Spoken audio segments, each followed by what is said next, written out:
Hi, my name is Avi Blumenspiel, and I am the Sofer for the Congregation Torah's Chaim Sefer Torah Project. We're continuing today our series of videos in the forms of the Hebrew letters, and we're going to pick up things with the third letter of the Hebrew the alphabet, which is the letter GIMMEL, right up here. Now, the basic form of the Hebrew letter GIMMEL is that it has a head up here at the top, and a right leg and a left leg. This is the fundamental form over here, just drawn out in a stick figure to show you the basic concept. Now, the composite form of the letter, the form in which we view the letter as being comprised of other smaller letters, is that of the Hebrew letter Zayin and a Yud attached at the bottom. Now, there are two important Talmudic teachings that affect and illuminate us as to the form of the letter GIMMEL. The first is is a brisa that's found in the Talmud Bavli, in the Babylonian Talmud, in the Masechet Shabbos, which tells us Shelo asin gamin tzadi, that you should not make your letter GIMMEL like the letter tzadi. So the natural question is, in what way can the Hebrew letter GIMMEL resemble the letter tzadi? They apparently don't look anything at all alike. Here's a GIMMEL up top, and here's a tzadi down here.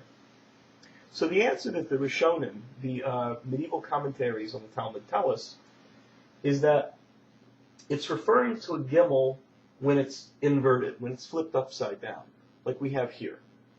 When a GIMMEL is turned upside down, its fundamental form resembles the fundamental form of the final tzadi, the tzadi peshuta, the form of the letter tzadi when it occurs at the end of words. This is what the Talmud is telling us. The correct form of the GIMMEL is such that when it is inverted, it does not resemble the form of the tzadi peshuta. Okay, so what do we do with that practically? So the poskim tell us that the idea is that in the tzadi peshuta, the heads are on an equal level.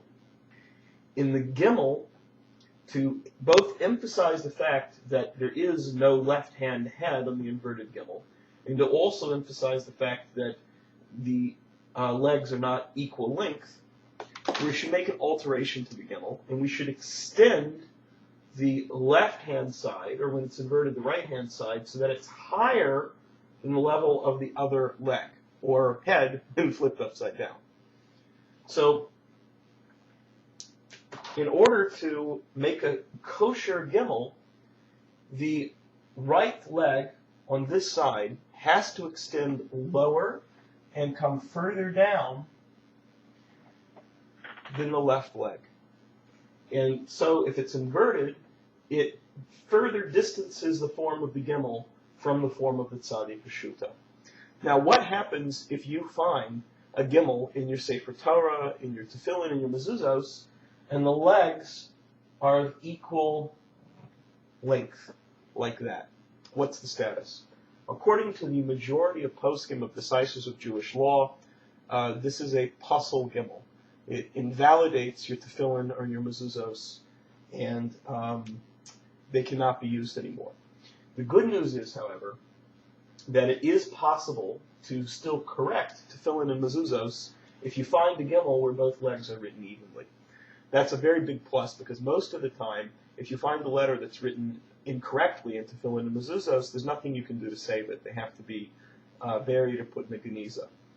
But in this case, you can correct the GIMMEL.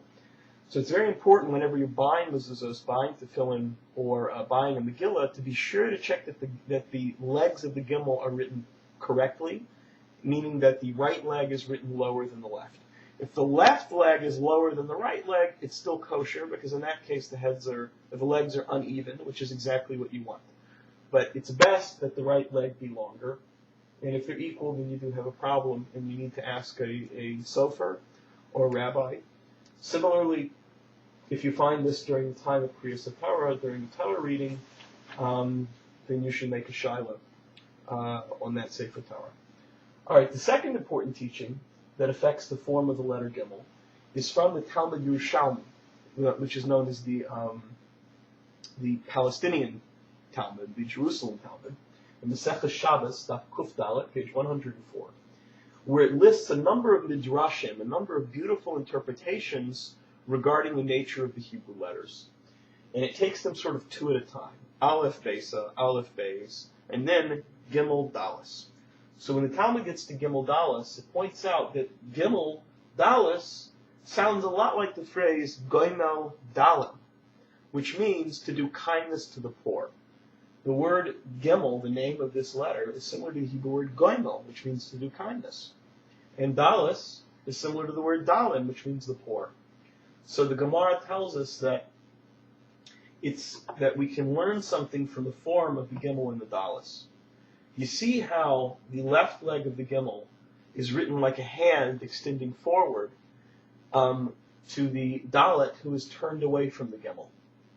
So you can tell us here that it's the nature of someone whose nature it is who wants to do kindness and chesed to other people.